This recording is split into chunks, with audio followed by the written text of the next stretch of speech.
Hello everyone, welcome back to my channel Paromita lifestyle. 13ই April আমি এই শ্যুটটা করেছিলাম। জানি অনেকটাই দেরিতে আমি পোস্ট করছি ভিডিওটা। হঠাৎই ঠিক করলাম একটা মডেল শ্যুট করব, আর যেমন কথা তেমন কাজ নিয়ে বসে পড়লাম তৃষাদিকে মডেল সাজানোর জন্য। যদিও আগে থেকে সব কিছুই প্ল্যান করা ছিল না, এগুলো হঠাৎ করে প্ল্যান করা হয়েছিল। আর আজকে যে আমার মডেল ছিল তার নাম ছিল তৃষা, আর সে আমার খুব ভালো বন্ধু আর দিদিও বলতে পারো। আমরা একই ক্লাসে পড়লেও আমার থেকে 2 বছরের বড়, আর সব পরিস্থিতিতে আমার পাশে থাকে, প্লাস আমাকে অনেক অ্যাডভাইসও দেয়। এবার অনেকে অনেক কিছু মন্তব্য করতেই পারো যে আমি ব্রাশ ইউজ করেছিলাম না সিটিপিএমের সময়, আমি হাত দিয়ে সিটিপিএমটা করেছিলাম। বাট আমি যখন ক্লায়েন্টসের সাথে যাই তখন আমি ব্রাশই ইউজ করি। এখানে আমি যখন মডেল শ্যুট করছি তখনই আমি অনলি ময়শ্চারাইজারটা হাত দিয়ে ইউজ করেছিলাম, কারণ ওটা আমার কমফোর্টেবল লাগে আর ফিনিশিংটাও ভালো আসে। তো আমি শুধু ময়শ্চারাইজারটাই হাত দিয়ে করেছিলাম, কারণ ওটা আমার বেটার লাগে। বাট ক্লায়েন্টদের যখন করি তখন তো অবশ্যই ব্রাশ ইউজ করতেই হবে, তাই না? তারপর আমার ট্রানজিশন ভিডিও বানানোর জন্য আমরা কিছু ক্লিপস নিচ্ছিলাম, এখানে তো হেসেই কড়াকড়ি। যাই হোক, তারপরে ফাইনালি নিলাম। বাট তারপরে এর পরের আমি ট্রানজিশনটা করতে ভুলেই গেছিলাম। তারপর আমার লুক কমপ্লিট হওয়ার পরে আমরা চলে যাচ্ছিলাম শ্যুটের লোকেশানেতে, আর বাপিকে বলেছিলাম চলো আমাদেরকে দিয়ে আসবে। তো তারপরে বাপি দিয়ে এসেছিলো আমাদেরকে লোকেশানেতে, আমরা যেখানে শ্যুট করছিলাম। আর গাড়িতে বাপি এতটা জোরে চালিয়েছে, এমনিতে তো হাওয়া দিচ্ছিল, প্লাস আবার গাড়ির হাওয়াতে আমার চুলটাই গেল একবারে, মানে মডেলের চুল আর কি, হেয়ার স্টাইলটাই গেল বিগড়ে। যাই হোক, তাও ঠিকঠাক ছিল মোটামুটি। তারপরে আমরা শুরু করে দিই ফটোশ্যুট। আমাদের ফটোশ্যুট করার টাইমিং ছিল 5টার সময়, বাট আমাদের একটু লেট হয়ে গেছিলো, প্রায় 6টা বেজে গেছিলো, কারণ আমাদের ওখানে থেকে মিছিল হচ্ছিল, ওখানে রাস্তাও জ্যাম ছিল আর একটু প্রবলেমের জন্য। যাই হোক, তারপর ফাইনালি শ্যুটটা করছিলাম।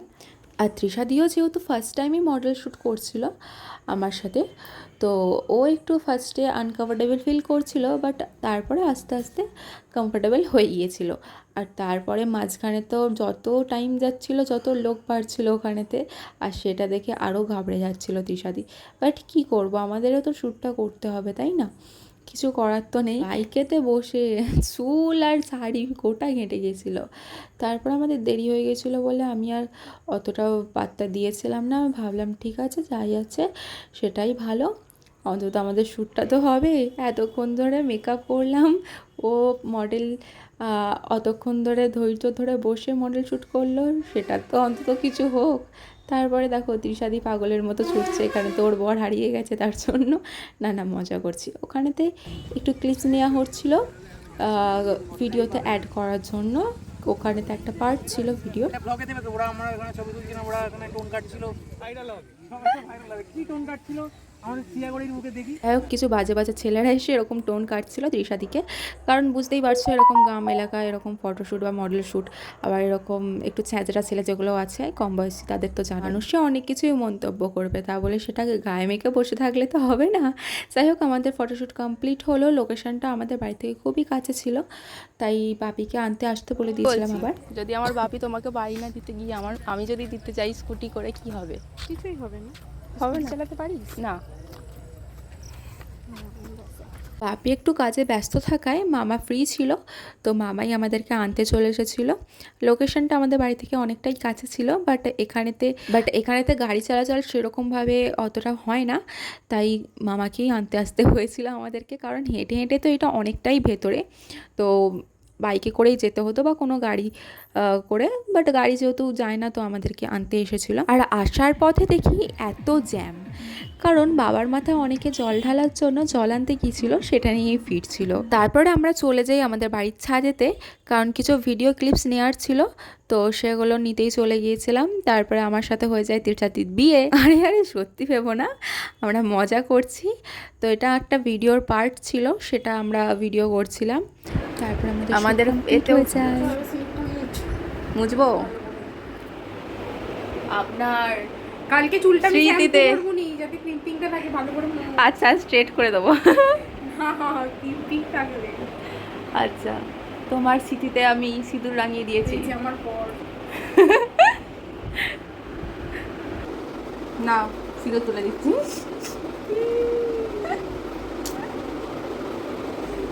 সিঁদুরটাও আমি পরেছি, যা, সিঁদুরটা আর তুলছিও মানে। আমি। কি বড় কথা ডিভোর্স দিয়ে দিলাম। নিষ্ঠুর বউ। তোমার দুদিকে দুটো হাতুড়ি মেরে দাও। ডিভোর্স হয়ে গেল আজকে। এই তোর দিদি আমার ডিভোর্স দিতে কিছু বলতে পারেনি। তুমি চলে যাওয়ার পরে তো কুম্ভকর্ণ ঠিক আছে রে শোনটা। এর থেকে বেশি উঠতে চাইছে না বেশি। তা আবির সিঁদুর হলে কি হতো? কই দে আমাকে দে।